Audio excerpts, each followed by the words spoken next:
Hello everybody. So I'll start now, and a very warm welcome to you all. My name's Amy Thomas and I work for Brewer Morris, recruiting and focusing into interim tax positions. And I'm delighted to be holding this Lunchtimes webinar with Peter Mason.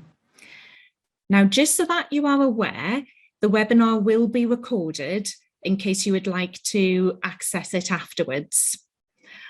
And also throughout the discussion, if you have a question or if you would like to make a comment, please feel free to do so using the chat button, which will be at the bottom of your screen. And we plan to do a mix of answering questions during the discussion and also at the end, where there will be some allocated time for Q&A.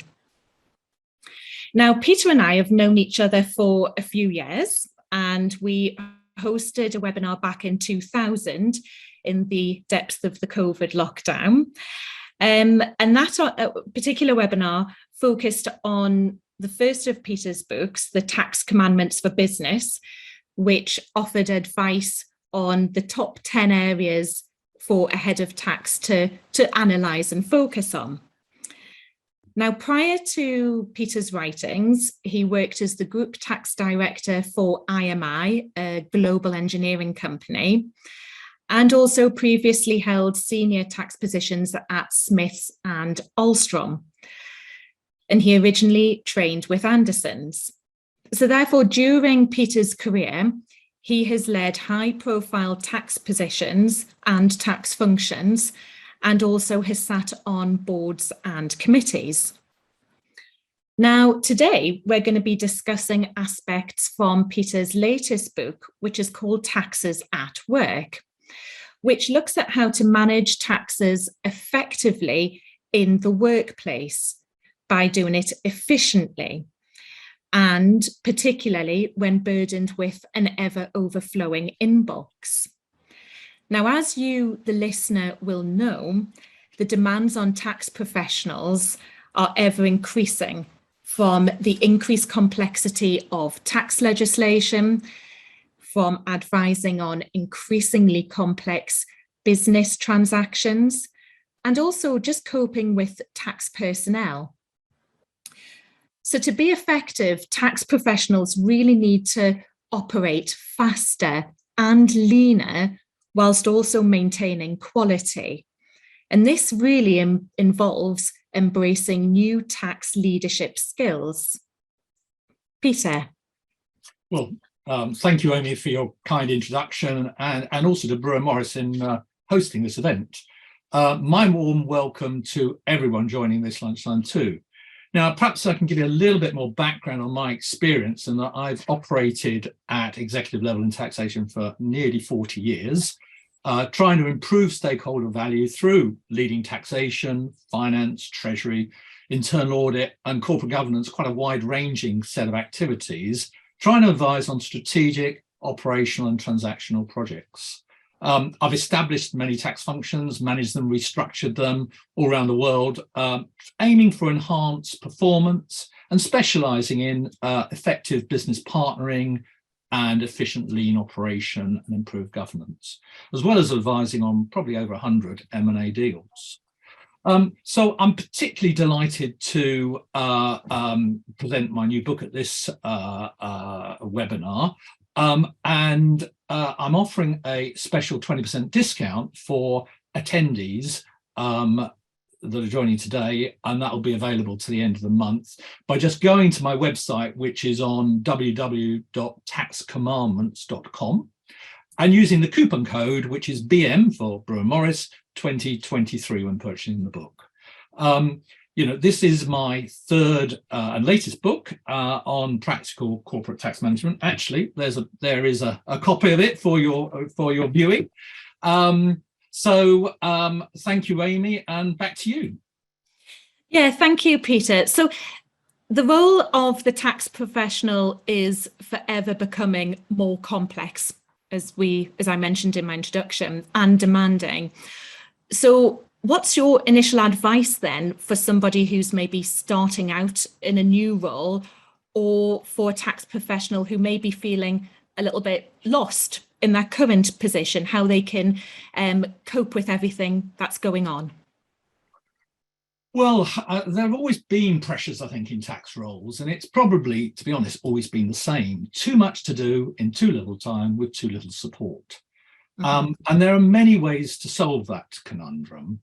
So I decided to actually create a character in my new book called Tom Prizan, who is a new tax director experiencing exactly these sort of issues. And I've written several chapters in the book called The Diary of a Tax Executive, which explains in a practical setting how the pressures on a tax professional industry can be managed. It's also relevant for tax professionals as well, that are working in practice or in tax authorities to understand those issues for their counterparts. And it's also relevant for any level of tax professional, from your top executive to your functional tax manager. Everyone has to manage pressure and lead, whether there's a large team or just a single individual running the tax function. You have to always effectively conduct the role to optimize your contribution to the organization. Now, of course, automation, outsourcing to advisors and recruitment, whether temps or full-time, are the main ways to get extra resources and cope with those pressures. And they provide sort of step improvements in the tax capacity of the organization. But it takes time to introduce those features, and often matters are more immediately pressing. And as a first step, it's essential for every tax manager to know how to best allocate and deploy the resources that you actually have right now.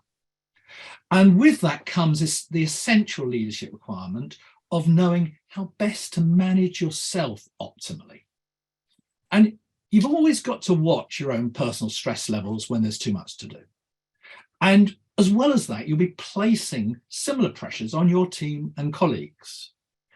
So I consider managing your own personal sustainability as a core leadership skill as you're setting an example to others in the organization. No one can work 24/7 all the time in a state of permanent emergency. There are times for Herculean efforts, but they must be balanced with periods of rest and fun. What you do and how you operate will be copied by your team, as you will be implicitly or sometimes explicitly demanding that of them. We need to be conscious of our mental fatigue in others and in ourselves rather, and others around us.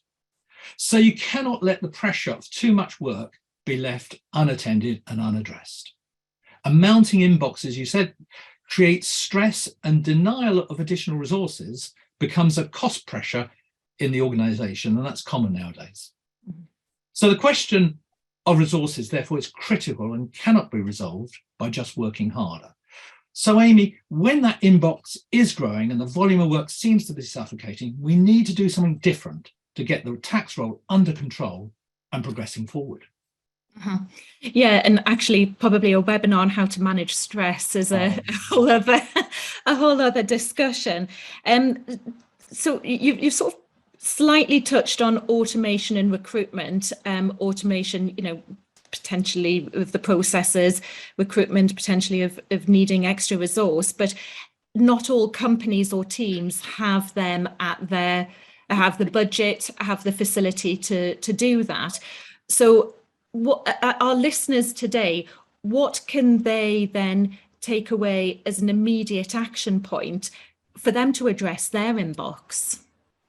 Yeah, no, 100% right, Amy. I think firstly, just never give up pressing those options of, requesting automation, outsourcing, or recruitment. You can't become a broken record with the same tunes, but deploy well-argued cases for those extra resources at the right time. Choose your moment for maximum impact of your case. And it's critical never to, sort of accept failure from the first refusal, but rework the case and keep fighting for everything, because everybody else will be doing the same in the organization, so be the best at it. However, as you say, what to do immediately in the meantime is the only solutions are to do things better and leaner, as well as being able to say no. And I'll come on to that last point a bit later in how to manage disappointment by refusing something, but let's first talk about personal efficacy. Now, one of my chapters in my new book is entitled The Lean and Mean Fighting Machine. And as you would have learned from my main book, Tax Commandments for Business, I am a passionate disciple of lean methodologies. And these can be deployed as a process efficiency tool in tax very well. It requires a new way of thinking and operating. And there are many lean tools that you can deploy, and I'll give you, sort of some examples, but the list is endless. So firstly, though, I would say that everything we do in tax can actually be converted into a process, which is why ultimately it could all be automated, apart from one thing, and that's commercial judgment. Again, I'll come back to that later, but let's think about all the tax processes that a tax professional does, and that's everything from advising on business restructuring, M&A, right through to compliance routines. And in my book, I dedicate another chapter to a simple process of extracting or receiving subsidiary company dividends, and I title that The Greatest Profit Shifter, to show how that can be turned into a lean process as a defined, simple example. And in that process, we can set standard routines worldwide. We can incorporate error checking to avoid redoing things. We can have relevant sign-offs at each stage, well targeted, as well as targeting the overall dividend repatriation to be achieved as a sort of goal, as an incentive. And in one company I worked, that change on that one area eliminated over 100 man days of tax involvement annually across the world, which could then be redeployed on other activities. And it also improved the timeliness of cash returning to the parent company, and more was successfully remitted every year to support the dividend to the external shareholders. And that was all effectively a self-operating program, as well as dropping debt down to the subsidiary businesses. So a key feature of lean is we never accept failure. It's classed as an unacceptable waste and causes waiting times, duplication, errors, reworking, and so on. In project management, every time something goes wrong, typically the project manager will divert resources to that area and work extra time to sort it out and get it back on track. In lean thinking, we actually stop the process and investigate why something failed, understand it, and correct it so it will never happen again. So yes, lean may disappoint the first few times of a process, but thereafter it works well and efficiently, saving everyone time. And because everything can be turned into a repeatable process. Mm-hmm. So Amy, that initial effort pays huge dividends later on. Mm-hmm. No, that is really interesting. And just want to pick up on your comment of say working leaner or automating. There could be a thought that there might be a loss of jobs in that process, but actually what you've just mentioned, which you can't build in, is the commercial judgment. And there's a lot of commentary from different parts saying AI is the future, but actually that individual commercial judgment will prevail. And that's a really good point. Exactly, Amy. And I think it allows the tax professional to undertake the higher value added work. Yeah. Which often gets shifted or left because the emergency is on sometimes the detailed and more mundane activities. Yeah, great point. Yeah, exactly. So all very interesting. That tax professionals will need to develop new skills to work effectively and efficiently under your lean process that you mentioned. What do you think would be the most important skills that the tax people should take away from this webinar to help them?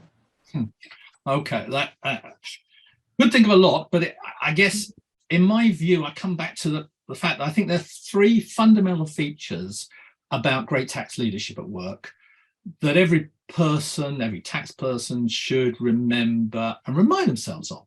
And it's very simple in that tax is important, tax is complex, and tax is demanding. And I use these themes in a recent lecture I did in the US on tax commandments, which you can actually find some free recordings on my website about. But let me just take those in turn and why they are relevant. So firstly, I said tax is important. And in fact, it's critical to business. It can bring it down or lift it up. And everyone in the audience today are key tax executives and therefore important to their organizations. And nowadays, you have to prove that. Typically, you can show the total tax burden for the company is normally about the third largest expense after materials and labor. That gets executives' attention. Tax can make an enormous contribution and a very valuable impact and lasting legacy on your company. We need to appreciate that for our confidence levels and to be able to explain it to others to justify our relevance. We must therefore allocate our tax resources to the right places in business to assure it accords with the relative importance of each particular tax issue. And that requires delegation of the right things to the right people at the right time in the right place for ultimate effectiveness and to show how important tax can be. Then, as I said, tax is complex with ever-changing laws for many types of taxes on million pages of legislation around the world with different languages, different cultures, skills, practices. And we shouldn't use that to mystify, but try to simplify tax with advice that's on point, useful and commercial. Tax professionals can become great business people with a strong bias, and we should be humble with our tax discipline and explain clearly and concisely how tax is relevant and its impact, always cognizant of the overarching business requirements. We should not only provide the tax answers, but ensure the right tax questions are being asked. And for that, we need to be great communicators to explain tax simply and to engage with others to make our voices heard. And in fact, in one of my chapters called, in the new book called The Way Things Were, I talk about how to preserve good documentation for later tax audits. Nowadays, in businesses, they want to always destroy records, accounting records, everything, as soon as possible to save on storage, even electronically, unbelievably. And I suspect it's to avoid something unknown coming out and biting the company later. Not often in the tax era, by the way, but just general corporate concerns. But it emphasizes the need for tax people to retain the important documents, the important things now. And the acid test you have is whether, when you compile your defense file of key documents, is to check, as tax is complex, that everyone agrees on the facts of what happened and the rationales were well communicated originally. And that sort of ties up that documentation area and it demonstrates good communication. And finally, as I said, tax is demanding, and it's demanding on your time and life. We've somewhat discussed the personal sustainability, but it can stress and break or develop and build you and your team. And we're always being asked to do more with less. You can be reactive, chasing your tail until you fail, or you can be proactive, claiming the tax agenda for yourself. We simply can't do it all of the time. It's critical, therefore, to prioritize what is important to the business. So, Amy, tax people must best manage their time to deliver positive value to make a real difference to this tax world. Yeah, and it's interesting, actually, just tying into my last comment on commercialization, but I've been in tax recruitment for 15 years, and over that time, in the last sort of 5 or more years, you definitely see how crucial a tax person is to business, but how business savvy and aware and commercial, bringing that commercial judgment in, they are. Which actually also adds to just the increased burden that tax people have, but raising your own commerciality, that business how you communicate, as you mentioned, interpreting that complexity, it's all what we see actually as recruiters in our candidates, but also the requirements of heads of tax from those candidates. 100%. You need to have that communication skills broader than tax to be part of the team. So important that tax is at the top table. Yeah, and in interaction with stakeholders. So actually, as we've said, communication, delegation, prioritization, they are essential leadership skills. We're probably all quite familiar with communication and delegation, but are you able to elaborate further on the prioritization piece? Because it's quite a difficult one to manage. You don't want to cause disappointment to others. So just how you what tips do you have that people can apply to prioritise? I think that's really key, Amy, because each tax professional, I believe, needs to establish early on a rule book, a set of clear rules on how they're going to prioritise issues. Do you select, depending on what coming in first, the seniority of the person asking the tax issue, the size of the issue, who shouts the loudest or who has the most influence? Or do you favour your friends or, people you need reciprocal favours from? Well, I think the answer is probably all of those sometimes, but most importantly, I think you should set out a basis of prioritisation and agree that with your boss, how you're going to go about it. So, what could be the rule book? In perhaps a cash-strapped business, aspects that generate cash might need to be prioritised. A business working in a tough tax regime may well prioritise certain tax filings, indeed, some countries over others for compliance. Businesses may perhaps have massive income tax losses, or they've got B2C trades, and they may be more interested in indirect taxes. If there's a major disruptive tax audit underway, then that may be the priority. So I think it would depend on the business, but business issues should dominate, in my view, in terms of how to prioritise what needs to be addressed. So above all, I think it's incredibly important for tax people to become great business partners. Now, that's another chapter all in itself. However, the key to understand business is so important, and it's understanding its unique selling proposition, its products, industrial sectors, competitors, locations, intellectual property, everything. Understanding and have a really good grasp of that business.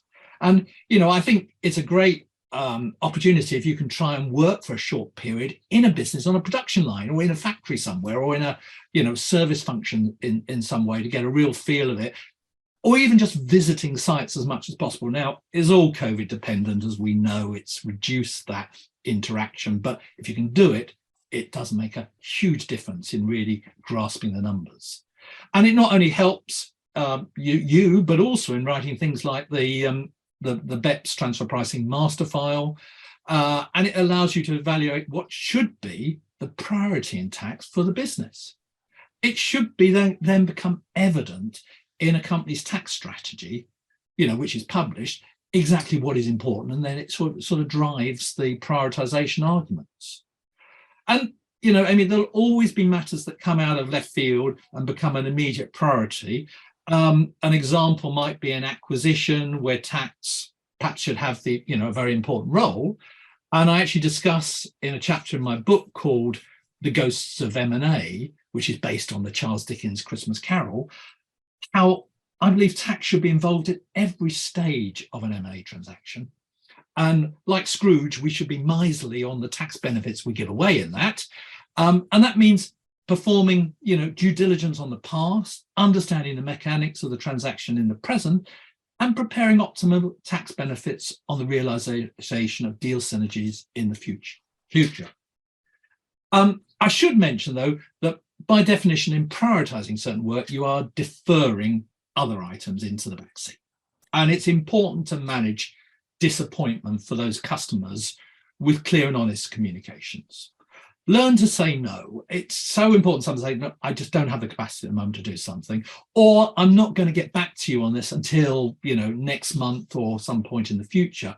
Give yourself enough room to deal with the issue by not setting, another deadline too tight and creating yet more stress later and another disappointment. It's always best to disappoint on an issue just once rather than making a habit of it. Mm-hmm. So Amy, firstly, work out what you think should be your business basis of prioritization, agree it with your boss, make the important things clear in your tax strategy so everybody understands it, and then follow it strictly, keeping everyone appraised of the status. Yeah, and what you mentioned there about going to the frontline business to really understand the business. Obviously, you can get your BEPS TP from that visiting site. I know some people who hold very senior positions within some high street chains, and part of their introduction is to spend a day on the floor. Yeah. and understanding what the people who are on the floor, what they face, not just how they do their job, but what they face. So it is crucial, it is critical to understanding your business. And also from that, you will hopefully dissipate the them and us kind of culture and get that buy-in. And it brings that interaction with much wider set of people. And I knew a tax director who worked for a major supermarket chain. And actually once a month, everybody in the organization would spend time stacking shelves in one of the supermarkets. Mundane, but it gets you to see and to meet a whole raft of people that have a perspective on tax which needs to be thought about. Especially if it's regular, you can see how business and the environment evolves, because nothing's obviously stagnant, and visiting something once, you only see a certain picture. But so you've mentioned about the company's published tax strategy, to use that as a guide to determine what to prioritize. But those documents can be a little bit formal and a little bit vague to please hopefully everybody in a certain way. There are a lot of eyes looking at them. So therefore, what other sources do people have available to them to help decide what they should be doing, what they should be focusing on? Yeah, no, it's right. I mean, it's not 100% the tax strategy. Interesting, in my one chapter in my book I called Tax Mission Possible, I analysed all the tax strategies of FTSE 100. And apart from the large companies who've got the resources to dedicate to it, very few people really take the opportunity to express a clear and cogent tax strategy, sometimes a bit more of a tick the box. And I would emphasize, if you can wrap up useful information to the stakeholders, as well as supporting your approach to tax and how you go about managing tax issues in that document, it is helpful because it's publicly available, externally, but also internally, and it supports what you're trying to do and how you're trying to judge and prioritize things. It also means that, if what you say externally and you're following it internally, what you're saying is what you're doing, which is incredibly important in that area. So in addition, though, you ask, in terms of in addition to the external tax strategy, you should also have aligned but more detailed set of personal objectives for each tax person and goals for the year. And I also think it's important that that is wrapped in a medium-term plan, perhaps 3 years. So annual objectives are often quite common because it might lead into bonus gates, etc. But I think it's good to have a 3-year a strategy agenda of where the course you're looking to take the tax function, how you're going to make a difference in your organization, and where you ideally want tax to be in a few years' time. It also means that the annual objectives can be sort of stepping stones along that road. And I think we sometimes get a bit confused between tax strategies and tax policies, and every tax team should have both. I spend many chapters in my book, Tax Commandments for Business, discussing their distinction between those two, as well as their complementary powers, because for both a policy and a strategy, you must engage with your stakeholders and find out what they really want, how they want to contribute, and how they see tax in the organization. And people call these documents different things, but they're separate key objectives for each. So a tax policy, I see, is about governance, ethics, how taxes are properly controlled in the organization and how they're managed. It sets the tax tone and the rules for operation for the business. And, nowadays it's just so important to set that culture, that tax culture in the organization, and we must all live and breathe it.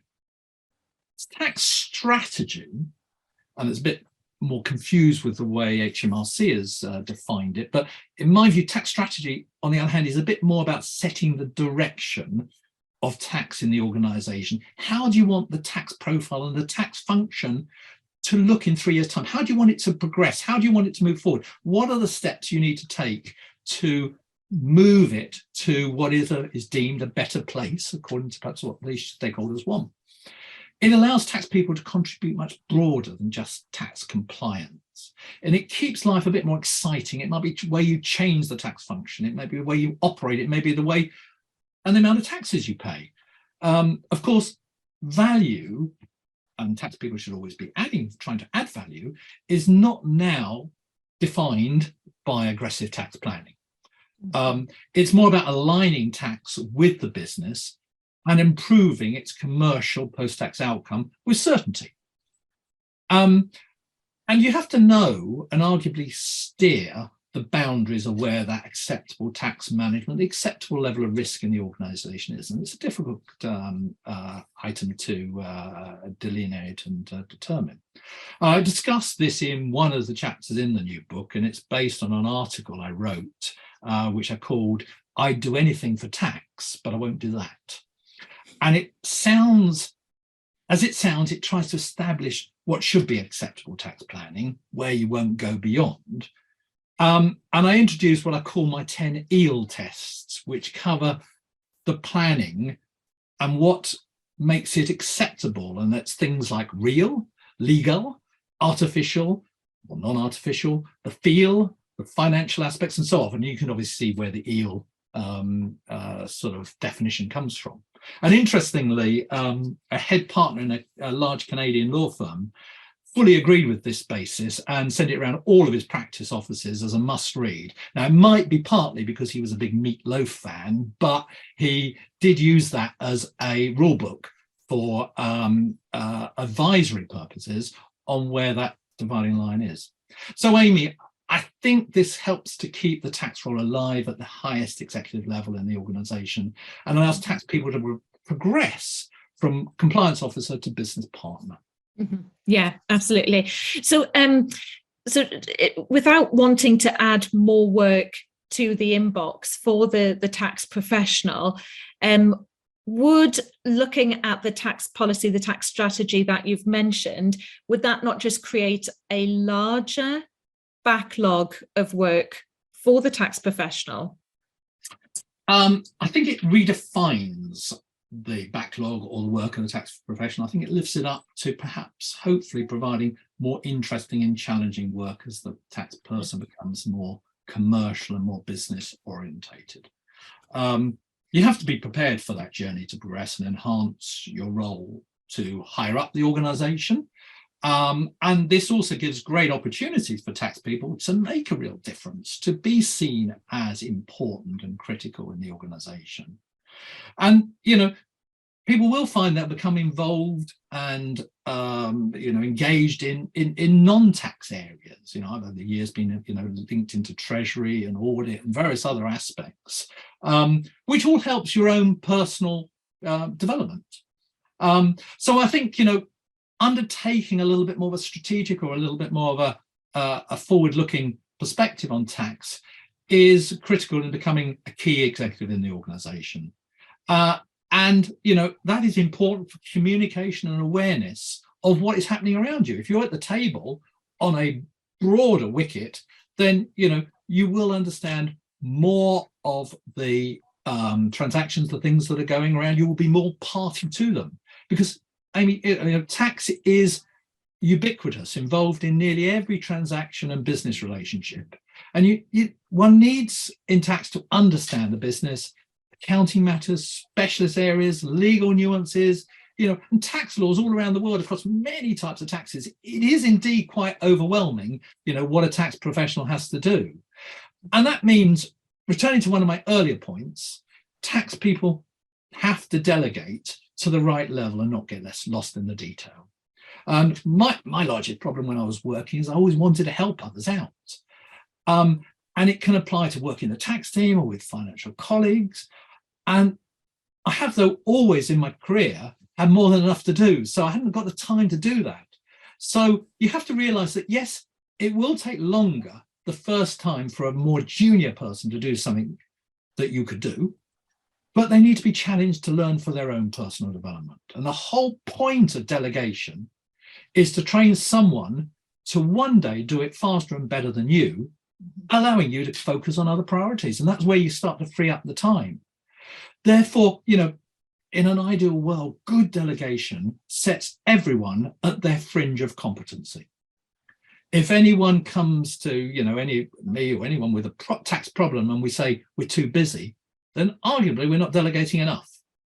So, do not review delegated work in excruciating detail or swamp it with checks, because when you do that, you sort of start to erode the trust that's present in a delegation framework. Verify work you delegate, obviously, a first few times, and then reduce the depth of review to allow ownership to be taken with your support on any queries, the person who's taking it has. And by doing that, trust, which is very important in corporate circles, trust becomes, it becomes to be built, materializes. Fundamentally, delegation is based on trust. Whenever you put somebody else to do something, you have to trust it. And whilst first it has to be proven, then subsequently you have to apply it with confidence to build an efficient tax operation. So, Amy, there is a delicate balance between the risk to quality and loss of trust, but both are equally disabling to performance if you're not careful. Yeah, and it's interesting what you say about delegation and trust, but actually, if you are successful business partnering and you're inquisitive and commercial as a tax professional, you'll spot opportunities or spot tax opportunities, and that can just feel quite empowering and satisfying. Yeah. But I do know of some people who say, don't turn over that stone because I don't have time to look at it. So therefore it is building in that delegation, managing expectations, yeah, as well, on what to deliver. Yeah. And just something else you mentioned, which I'd like to just pick up on, is when somebody, a tax professional, maybe at a more senior head of tax level, does look at the broader commerciality of a business and looks at different departments. And we are starting to see that a lot more now, that a head of tax might actually be a head of tax and treasury, or a head of tax and pensions, yeah, of internal audit, of sort of certain finance processes, maybe in ERP development. We are seeing fundamentally within our tax recruitment sphere, a head of tax having a second career, taking on additional corporate duties, and being seen, really favourable to deliver on them and understand the commercial drivers and the efficiencies from that. So it's what you've mentioned, we're just seeing come through in the recruitment space as well. I think that's really helpful, Amy, to people's personal development, because I think it's quite difficult to see where a head of tax goes other than moving to another bigger organisation. What's the next stepping stone in his own organisation? It's very difficult to get onto the board straight as a pure tax professional. And broadening gives a wider skill set and a wider awareness of the organisation, which can then lead to sidestepping perhaps into finance director or legal compliance or compliance officer, etc. Yeah, absolutely. So, but just getting back to what you were talking about was trust and how fundamental trust is throughout a business, collaborating, being within that environment. So the executive committee, they would be doing the same. The very, senior echelons of a business will be doing the same in terms of delegating to the head of tax, and then it filters down to every layer thereafter. So trust really then becomes fundamental at every level, doesn't it? Yeah, exactly. And by delegating, you're providing your report with the ability to gain your trust, and your boss is doing the same to you. And trust is not given. You don't just automatically get it. It has to be earned. But when that's achieved, it drives effective collaboration and efficiency for the organisation at every level. And so you must play your part by trusting your colleagues on what they do to run it yourselves. And you would expect your boss to then do the same to you. It's that, what you do to others, you would expect to be done to yourself. And, there will be periodic, sample verification that things are correct or working well, people will delve into. But gradually, as the trust is built, you can benefit from delegation and saving time by just relying on what others do. And it can be hard to get to that step. There's no, the answer is, never, though, to redo the work of others, because you have enough to do, but you've got to somehow bring trust in a strong way. So, I think one of the keys of the trust is when something goes wrong, or is incomplete in one of your tax processes, just do not be tempted to do it yourself in order to meet the deadline. Yeah. Because it sets that undesirable precedent. The individual doing it wrong may think he can get away with it. If the task is allowed to not be complete on time, then the person thinks it perhaps wasn't a real deadline. And the task actually may not be better handled by yourself anyway, because you don't have all the connections and information that the individual doing it would have done. And therein lies actually a proneness to an error creeping in. So worse, your own work and priorities could end up late or rushed because you've been doing somebody else's job. So, you end up disappointing somebody else. And to be criticized for going beyond the call of duty to help somebody else out of the kindness of your heart is very frustrating. So the important is, try not to do other people's work. Also, don't criticize that person or team who have let you down, or report them higher up the ladder or whatever, if you can avoid it. Some exceptions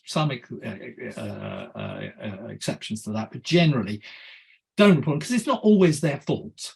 Perhaps your instructions could be improved, or it asked at the time, they've got too much on. You can work with those parties to understand why it went wrong, and helping them to reschedule their routines, deliver it correctly and completely time and time again. And they'll appreciate that, and they'll remember it, and it gives you a better average chance that it's going to be right and better in the future, and that you can then trust what they do. And there's other techniques. It's celebrate other people's work, compliment them on it.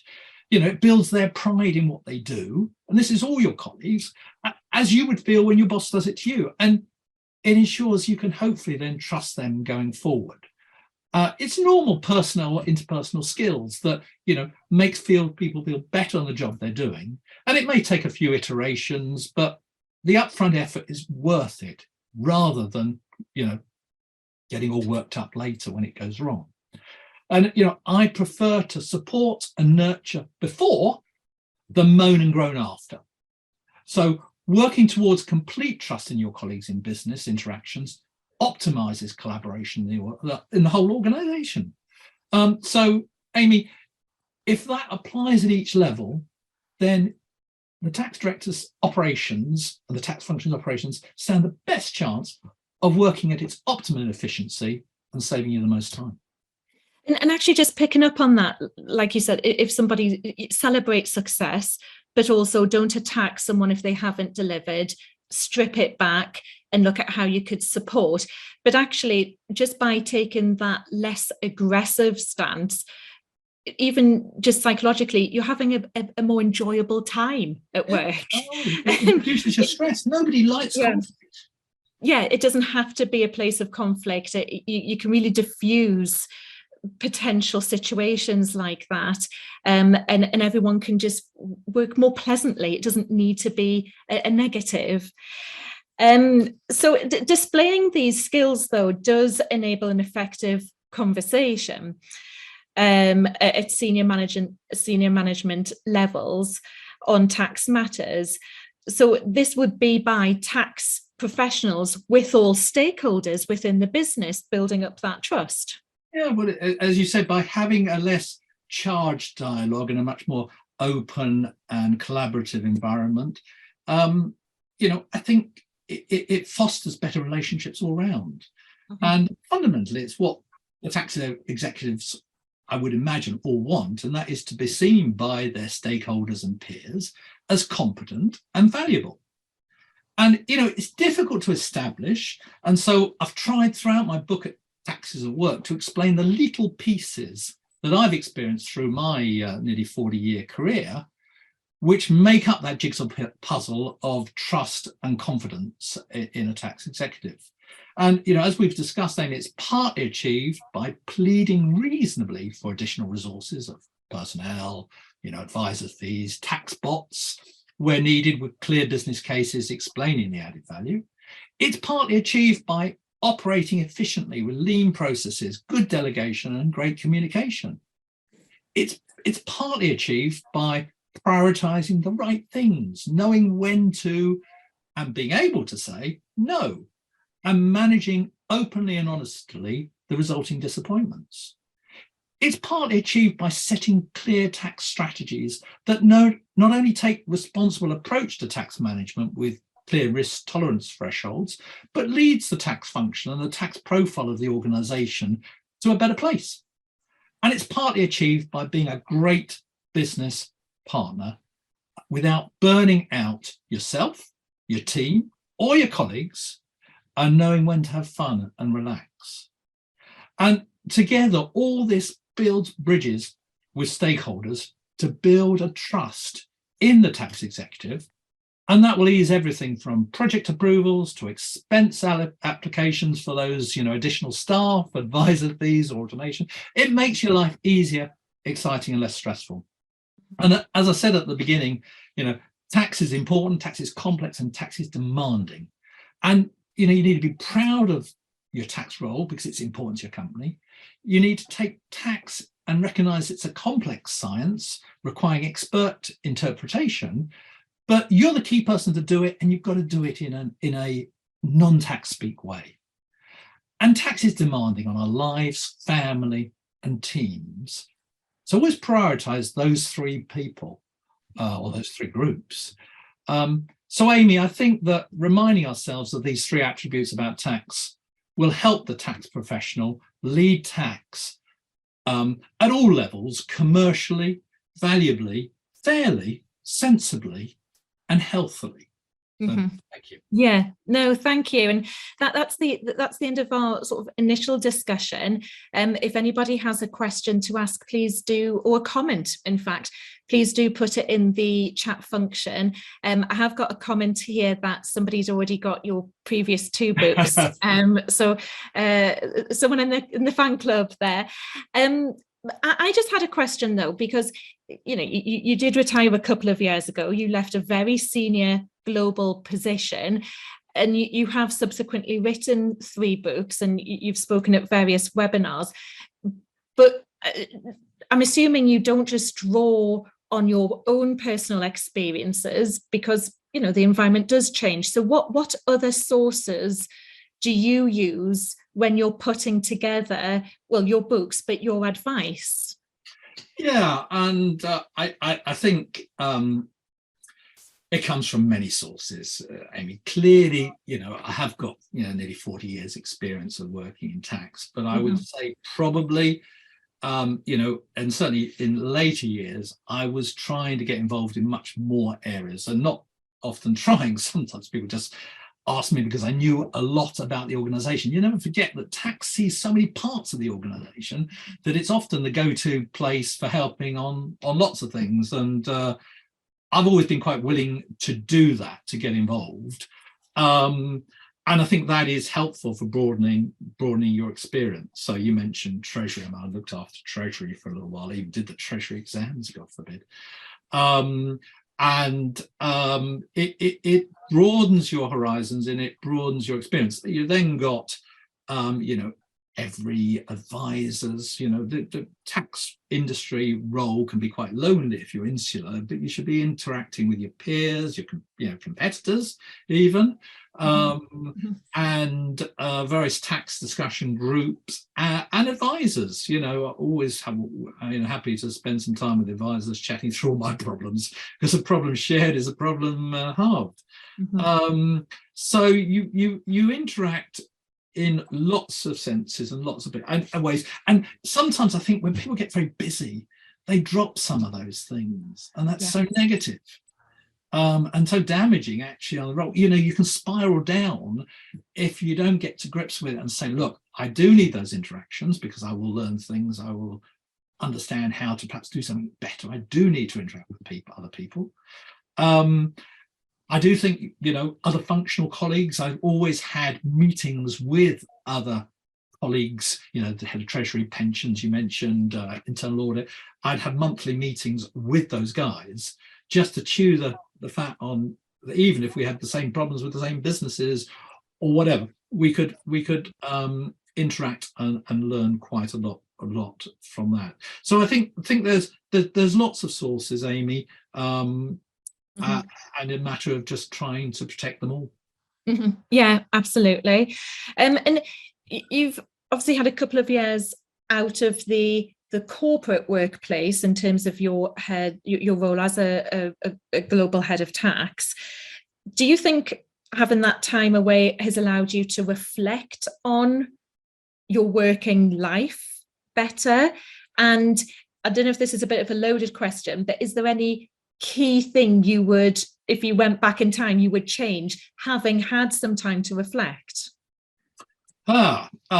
Yes, I do think it has allowed a little bit of a pause and a think about the logicality and organisation of everything I've done over the years.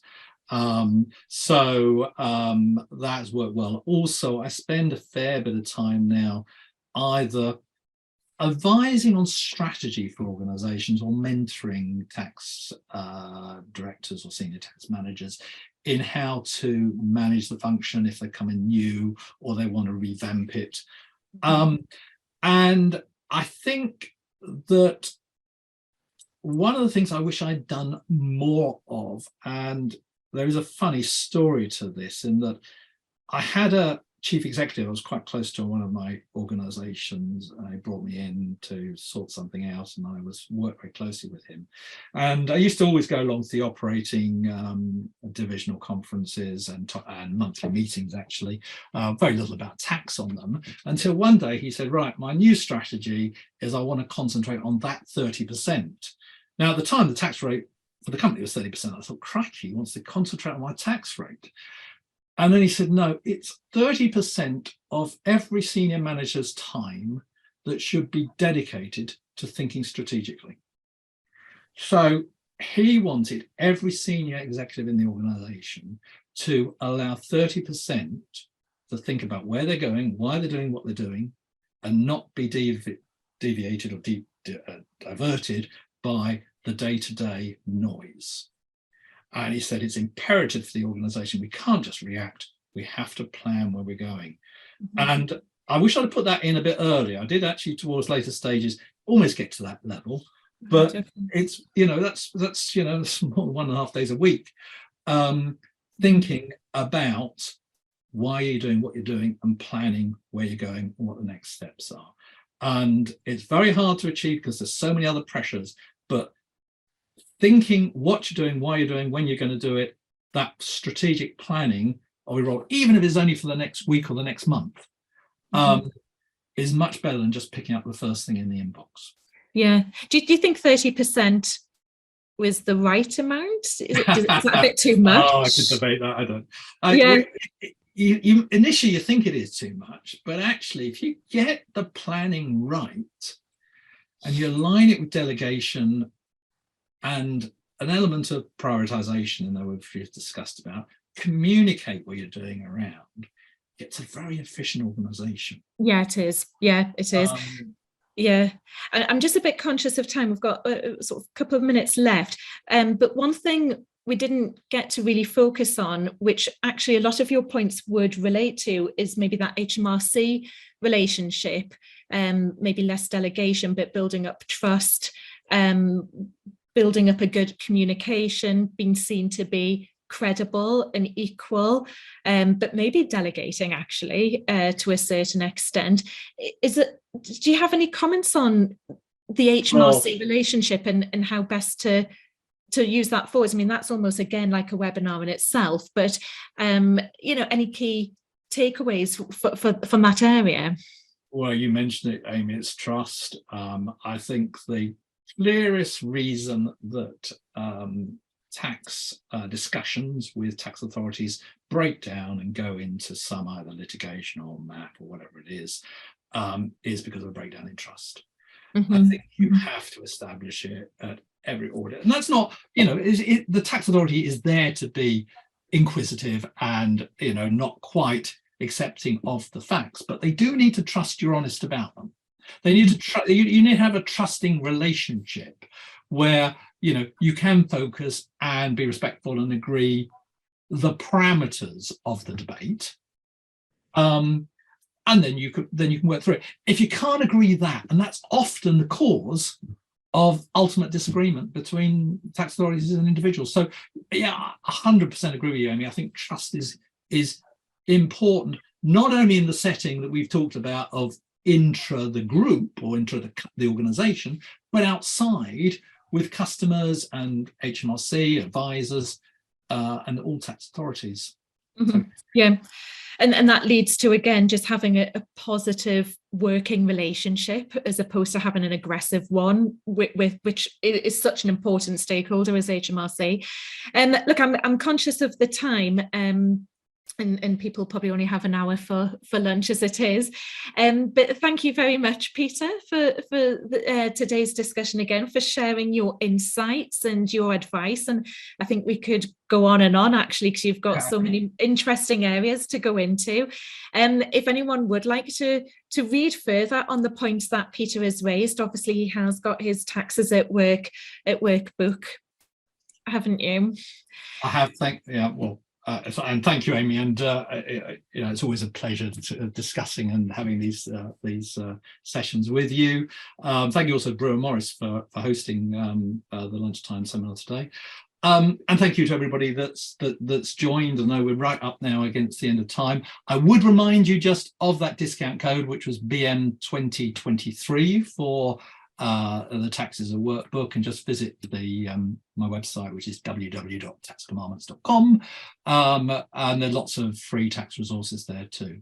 So for me, I wish everybody great success in managing your taxes at work, and back to you, Amy. Yeah, thank you. And yes, thank you to everybody today for attending. If you do have any queries or comments afterwards, do let me know. I'm always delighted to converse and have feedback and discuss any points that are raised, and I hope everybody has a lovely rest of the day. Thank you.